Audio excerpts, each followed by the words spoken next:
Когда-то я пытался сделать вот такой брус, и думаю, он отлично получился. Крепкий, так просто его, конечно, не сломать. Здравия желаю, ребятки. Ну как Новый год? Носы, головы целы? Ну и ладно. Конечно же, дом из ПЭТ ты не построишь, но в качестве столбов для какого-нибудь небольшого забора или легких перекрытий, да легко. Материала-то на улицах так много. Этот материал собирают организации, как, например, в Сочи стоят вот такие замечательные контейнеры. Но, к сожалению, культура сортировки мусора – это не про нас. Может быть, следующее поколение будет заниматься достойно бытовыми отходами. Ну а пока мы все выбрасываем в один мусорный бак. Полиэтилен-терефталат валяется повсюду на наших улицах. Давайте попробую сегодня что-нибудь сделать наподобие бруса. ПЭТ-бутылки имеют очень хорошую усадку.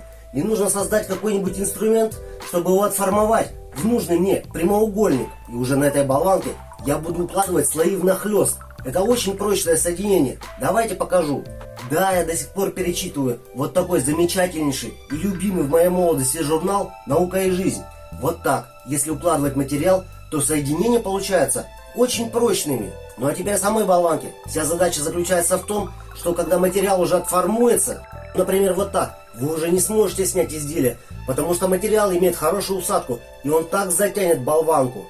Для этого нужен какой-нибудь простенький механизм. У тебя есть какие-нибудь идеи?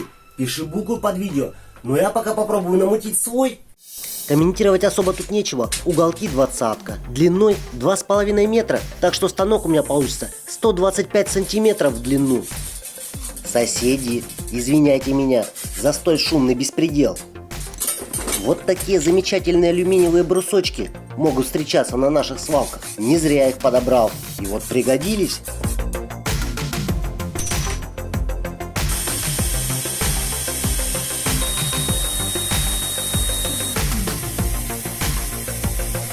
Временно скреплю уголки между собой, чтобы не приходилось по 185 раз вымерять отверстия.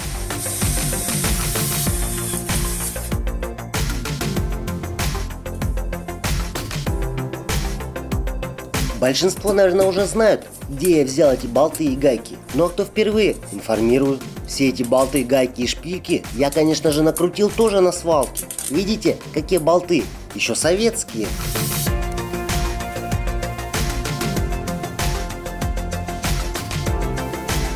Эти направляющие я тоже прикручу временно. Конечно же, весь как бы механизм будет выглядеть по-другому.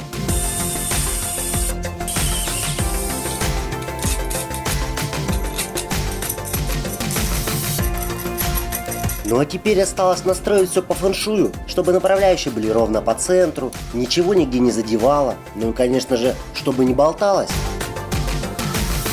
Настало время женить две этих половинки.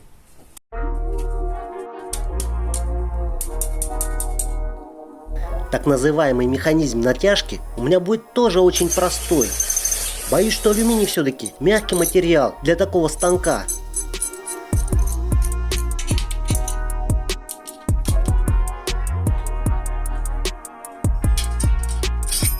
Вот такая приблуда получилась. Даже не знаю, какое придумать ей название. Расширитель? Или может болванка для балки?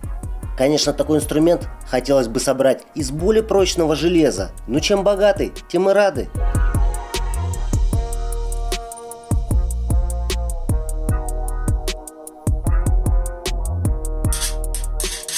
При первом тесте я не заметил каких-либо косяков, и формованная деталь вполне нормально слетела с болванки. Надеюсь, что и с большим изделием проблем не возникнет.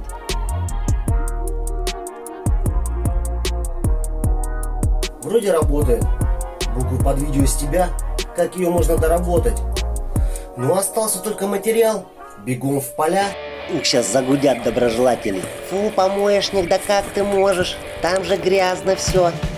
А мне пофигу, я считаю, что наоборот приношу пользу. Ведь эти пластиковые бутылки разлагаются от 400 до 500 лет. В Таиланде я видел целые плавучие острова, не в 1 квадратный километр. Почему бы не внести небольшой вклад в очистку нашей планеты?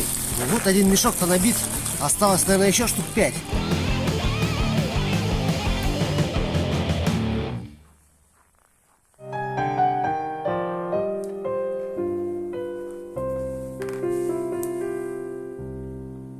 Ну неплохо по бутылочкам получилось, почти 100 штук. Надо поздравить Катерину с Новым годом. Катерина! Новогодним сюрпризом для радиослушателей «Маяка» и уважаемой Катерины прозвучит песня про маслята и подберезовики. Я вырастил грибы,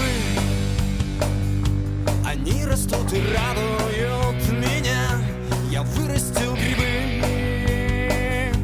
они растут, а остальное все фигня.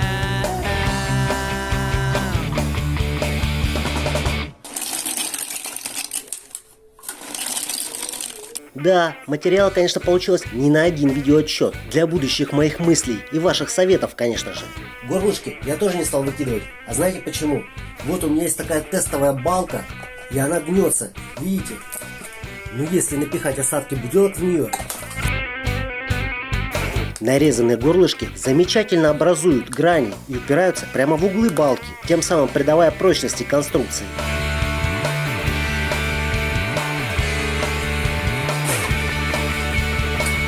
Ну а теперь приступим к испытанию основного станка. Ну вот, в общем-то, первый слой я утянул. Теперь на месте вот этого стыка вот так вот ставить бутылку, чтобы они были внахлёст. И продолжать следующий слой. Возьми меня с собой, давай утонем в море из огня. Я выдумал любовь, я вырастил грибы, а остальное все фигня.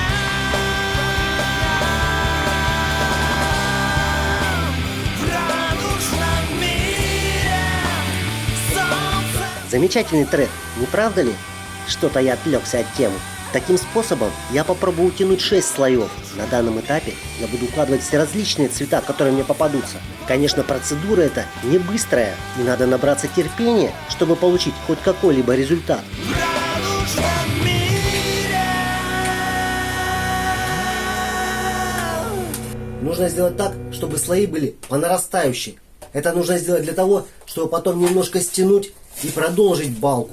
Солнце в глазах.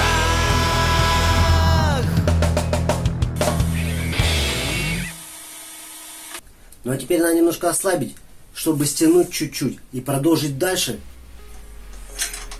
Вся алюминиевая конструкция, конечно же, прогибается и трещит. Думаю, что для одноразового испытания вполне хватит. Готовый образец я наполовину вытянул. Теперь нужно затянуть и ступенчато дальше продолжать. И так можно сделать балку не 1 метр.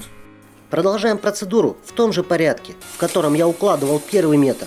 В этом случае я не буду делать длиннее балку и оставлять утянутые слои для дальнейшего продолжения. Окончание я буду укладывать уже в 6 слоев, чтобы по завершению можно было обрезать кривой натянутый пластик. Я еще раз повторюсь, это все пробные эксперименты. И, конечно же, в моих видео, как любят некоторые, я не говорю: как я раньше до этого не додумался, это перевернуло всю мою жизнь, советую всем это делать. Это всего лишь пробные тесты по формовке. Так сказать, пища для ума, для меня и для вас, конечно же. И вот с этих идей можно уже отталкиваться и делать какие-то более совершенные станки, ну или болванки, как вам правильно нравится. В общем-то, вот такая вот балочка получилась. Конечно, я мог бы сделать ее длиннее, но а зачем? Технология ж понятна, да? Я использовал разные цвета внутри балки. Ну, сверху вы видите, она одного цвета. Сейчас попробую вытащить опалубку.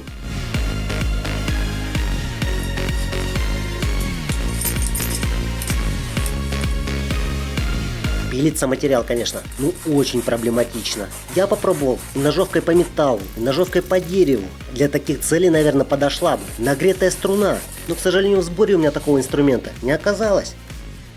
Ну а теперь осталось набить эту балку горлышками. О, теперь она уже почти не гнется. Вообще в идеале залить бы полиуретан туда. Ну или можно туда песка насыпать, либо бетоном залить, либо землей. Что найдете, то и можно туда напихать. После чего закрыть крышкой и прогреть феном, чтобы кислород не поступал.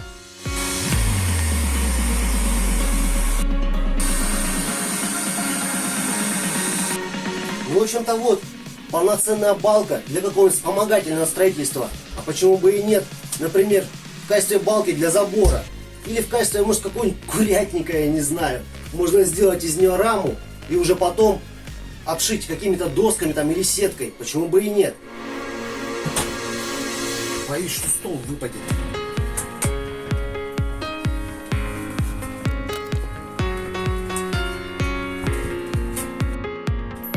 Ну, в общем-то, неплохо. Держит балка. Вот такой материал получился. А давайте-ка попробуем соединить эти две балки без всяких гвоздей и шурупов. Тоже с ПЭТ-бутылок. Конечно, параллельно соединить вообще не составит труда. Вот в таком плане. Ленту и нагреть. Но я же хочу соединить вот так.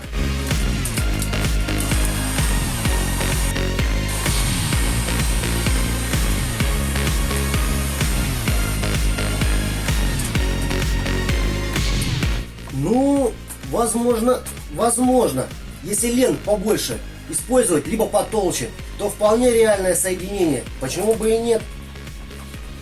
Очень плотненько стоит.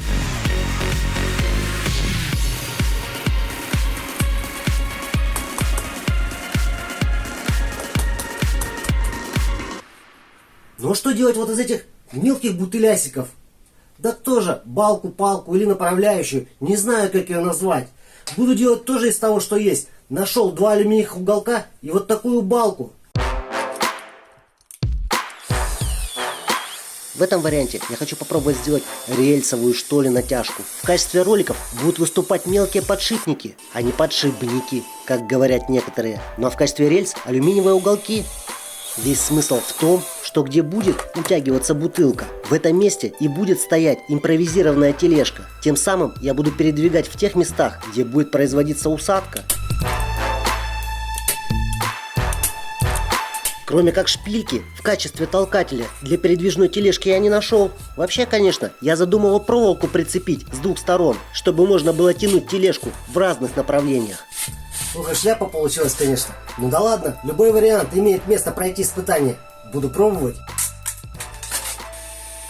Если захотите сделать длинный профиль, то делайте так же, как в первом варианте. То есть оставляй каждый слой по нарастающей, чтобы потом можно было продолжить изделие.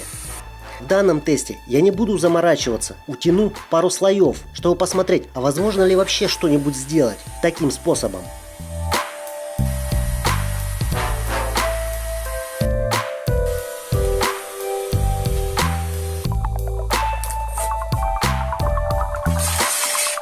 Импровизированная тележка катается очень легко, и все напряжение, созданное с помощью мелких ПЭТ-бутылок, я с легкостью смог ослабить.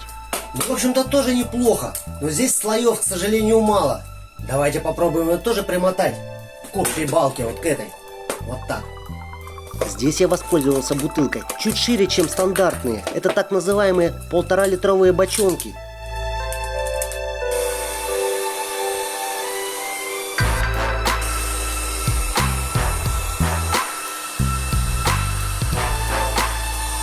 В общем-то, вот такой строительный материал получился. Уже из никому не нужного ПЭТ-мусора.